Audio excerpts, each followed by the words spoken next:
North America has good urbanist big cities: New York, Montreal, Chicago, and Toronto, which in particular is a good city with rapidly improving bike lanes, a massively growing public transit system that's actually already pretty good, and tons of walkable neighborhoods. What's quite amusing is that people like living in Toronto, and yet still, every couple of years, a different city or province puts up ads trying to get Torontonians to move town and, well, get a car. I remember a few years ago, Alberta was the one purchasing the ads. And more recently, some billboards have been popping up suggesting young people move to London, Ontario, more famously known as Fake London, so that they can drive to the golf course. But these billboards feel particularly ridiculous now, because unlike in the past, where if you liked trains and transit, small town living probably wasn't for you, London actually has urbanist competition.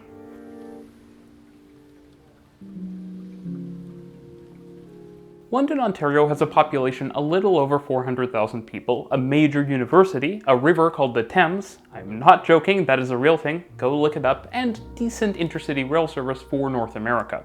And London is growing. It added roughly 120,000 residents over the last 2 decades, and given the province of Ontario's massive growth numbers, it's probably going to grow a lot more. Stats Canada says Ontario's population is likely to go from around 14.8 million now to over 20 million in the next 2 decades. That's larger than New York State is today, and in recent years, over 1 million new immigrants have been coming to Canada every single year. London could be part of that growth story, and they clearly want to be given their advertisements. Because while London is sprawling and suburban today, the city is fixable. The downtown is densifying, there are some bike facilities going in, and growth is an opportunity to supercharge things in that direction. A big reason so many Canadian cities from Vancouver to Toronto to Montreal have been able to expand their transit systems and expand their high-density living offerings over the last couple of decades has been major growth. London isn't so different in size or population from the city of Rennes in France, which I covered in a video recently. Rennes also has a university, but unlike London, it has a 2-line light metro network. What's funny is that London almost did make a big transit investment around a decade ago, when the city was looking at building some form of higher order transit solution. And I say higher order because I like to distinguish between higher order transit and rapid transit. Usually when I'm referring to higher order transit, that means any kind of transit with a serious piece of permanent infrastructure. So a new bus lane isn't really higher order transit, but a major new BRT system with dedicated busways would be. Rapid transit, on the other hand, is transit which is fast, i.e. rapid, and thus for something to be considered rapid transit, it needs to travel pretty quickly and be competitive with cars on a lot of trips. At least for my own personal definitions, it feels wrong to call transit rapid if the transit is much slower than just driving. The reality is, particularly in sprawling North American cities, that true rapid transit is always going to be in a different tier than bus and tram-based solutions, at least until North American cities significantly densify. But it is true that higher order transit does still bring a lot of value. The reality is though that Rennes has rapid transit. Rapid higher order transit, but rapid transit all the same. But London decided not to spend the money on light rail, much less a metro, and instead go the BRT route. And the reality is that BRT can actually be a good solution, as long as you don't pretend it's actually replacing rail transit. But London, of course, got inflicted with BRT creep, and now it's building what we in Toronto call JAB, or just a bus, except it will probably be less frequent than a bus in Toronto. London decided to actually repave a number of streets before it put in BRT because it wanted to replace the utilities under the streets, which is very common in Canada and in a lot of places around the world. Now this led to a multi-year construction program for what could have just been paint on the streets, and that of course led to transit being blamed for causing all kinds of disruption that it actually had nothing to do with. I was actually reading a few articles while making this video, and one counselor actually described it as decades of pain, which is just crazy. But less than 100 kilometers to the northeast, another city is showing that the London way is not the only way. Waterloo region, like London, has around 500,000 residents and major post-secondary institutions. But, unlike London, in the 2010s, Waterloo decided to build a light rail system and a BRT light line connecting Waterloo, Kitchener, and Cambridge. This system, called ION, opened in 2018, and it was built with the explicit goal of reining in sprawl. Waterloo's Ion is great. It's too slow, but that's a problem with light rail from Dubai to Dublin, where the system is actually called LUAS. Seriously, go look up what LUAS means and then try riding LUAS.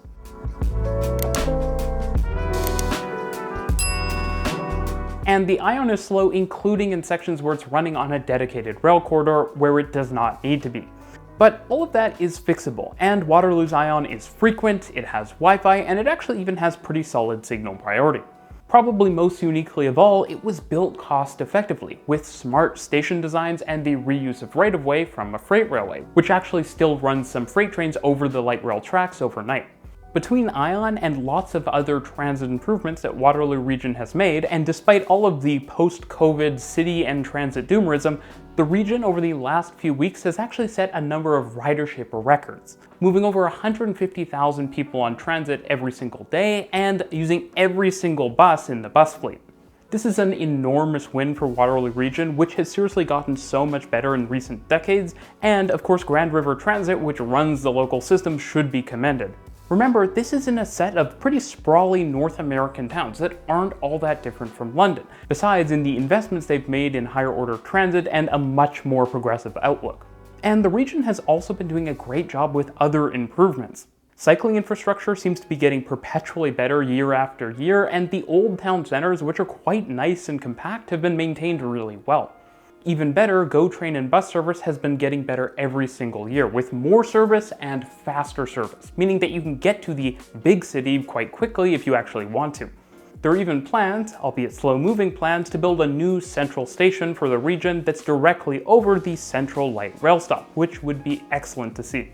And what did Waterloo get for all of its efforts? Well, it's already seen over $1 billion in new development around the light rail corridor, and that's just in the first 5 years or so. Every single year you see significant new developments and densification around the light rail, and it's pretty obvious that the project is going to more than pay for itself several times over the next couple of decades. In fact, there's already talk about extending the line with a second phase to Cambridge, replacing the existing BRT light service. And to be clear, it's not perfect. Waterloo had its reasons for implementing its own unique smart card system, but it should get on presto like the other big cities in Ontario. And that includes open payments, so people can use their credit and debit cards to pay for transit, whether that be in New York, Vancouver, Toronto, or Waterloo.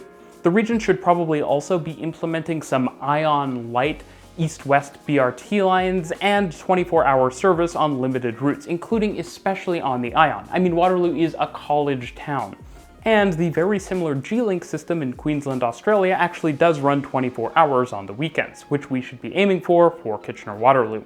And then there's the extension. It should definitely happen, it's a good project, but the costs are way too high. It's several times higher than the first project despite being a smaller project. If Waterloo region doesn't get its costs under control, it's not going to have any more rail anytime soon. But all in all, Waterloo region is pretty inspiring.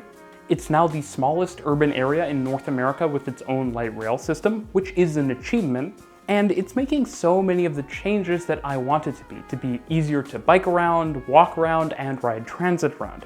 Honestly, I've just moved, but in the future I would love to move to Waterloo region. And that brings us back to London. Instead of spending money on drastically better transit and urbanism, London is spending money on billboards. But it doesn't have to be this way. London should be improving its pedestrian environment, its streets so that people feel safe getting on a bike, and obviously its transit. And here's just some of the things it could be doing. For one, get on presto like the other major systems in Ontario. For two, improve your BRT plans so they're more in line with Viva, dedicated busways, nice stations, and consider electric buses, potentially even trolley buses, and potentially even bi-articulated electric buses like in Brisbane. Number 3, run far more transit service. And number 4, start planning for something properly higher order, whether that be light rail or light metro between downtown, western, and other major trip generators. The reality is that in 2023, billboards and talk aren't going to get you anywhere. If you want people to move to your small town from the big city, you're going to actually have to take action. And you're actually going to have to give people what they like from the big city: walkability, urbanism, and good transit. Thanks for watching.